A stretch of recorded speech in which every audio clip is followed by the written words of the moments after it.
లక్ష్యాలను పరిశీలించి అలంకారం గుర్తించండి. 10వ తరగతి వ్యాకరణం.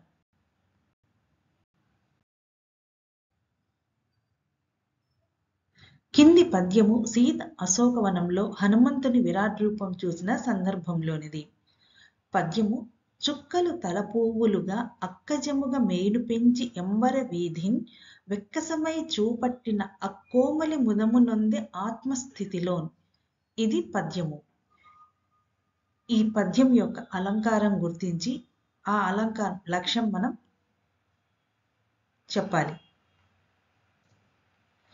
ఇందులో హనుమంతుడు తన శరీరాన్ని పెంచినప్పుడు ఆకాశ వీధిలోని చుక్కలు ఆయన తలలో పువ్వులలాగా కనిపించాయని అతిశయంగా చెప్పారు. అందువల్ల ఇది అతిశయోక్తి అలంకారం అవుతుంది.